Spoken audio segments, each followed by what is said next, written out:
বন্য শুকরের তাণ্ডবে পাথারকান্দির কুকিতলে আতঙ্কের পরিস্থিতি তৈরি হয়েছে। আঘাতপ্রাপ্ত দুই ব্যক্তিকে দ্রুত হাসপাতালে নিয়ে গিয়ে চিকিৎসার ব্যবস্থা করা হয়েছে। পাহাড়ে ধান কাটতে গিয়ে এই দুই ব্যক্তি বন্য শুকরের আক্রমণের শিকার হন বলে জানা যায়। আহতদের সরকারি সহায়তা এবং শুকরের উপদ্রব রোধে বন বিভাগের কার্যকর পদক্ষেপের দাবি জানিয়েছেন স্থানীয় বাসিন্দারা। বন্য শুকরের তাণ্ডবে নতুন করে আতঙ্কের সৃষ্টি হয়েছে পাথারকান্দিতে। ভারত বাংলাদেশ সীমান্ত ঘেঁষা শ্রীভূমির কুকিতল এলাকায় বন্য শুকরের হামলায় দুজন কৃষক আহত হয়ে বর্তমানে চিকিৎসাধীন রয়েছেন। জানা গেছে, স্থানীয় কৃষক অজয় বাল্মিক দাস এবং লক্ষণ বাল্মিক দাস গতকাল রবিবার পড়ন্ত বিকেলে ধান কাটতে যাওয়ার পথে বন্য শুকরের একটি দল আকস্মিকভাবে আক্রমণ চালায়।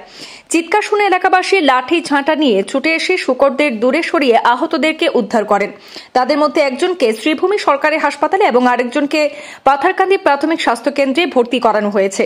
স্থানীয়দের অভিযোগ, বনাঞ্চল থেকে বন্যপ্রাণীর বসতিতে প্রবেশের ঘটনা বারবার ঘটলেও বন বিভাগ কার্যকর ব্যবস্থা নিচ্ছে না। এ নিয়ে এলাকায় উদ্বেগ ছড়িয়ে পড়েছে। আহতদের সহায়তা এবং বন্য শুকরদের প্রবেশ রোধে জেলা প্রশাসন, বন বিভাগ এবং পশুপালন দপ্তরের দ্রুত উদ্যোগ কামনা করেছেন বাসিন্দারা।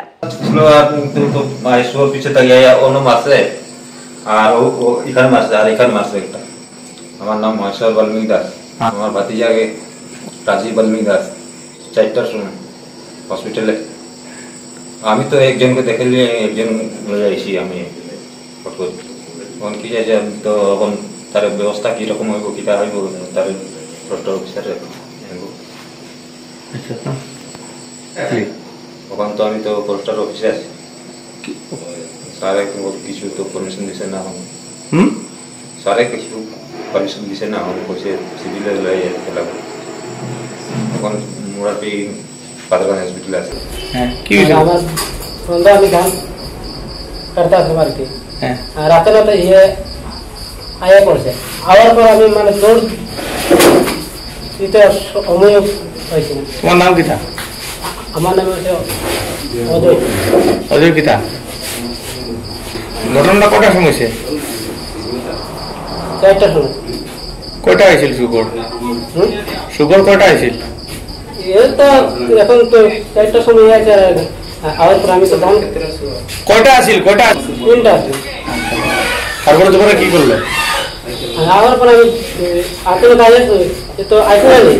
আওয়ার পর আমি দৌড় দিতে মানে ওইদিকে একটা এদিকে একটা আমি কি করবো দৌড়। এবার আমি চাইবো আমি একটু পাইছি, হওয়ার পরেও আমার মানে হারাই দিয়েছে। তুমি একলা আসতে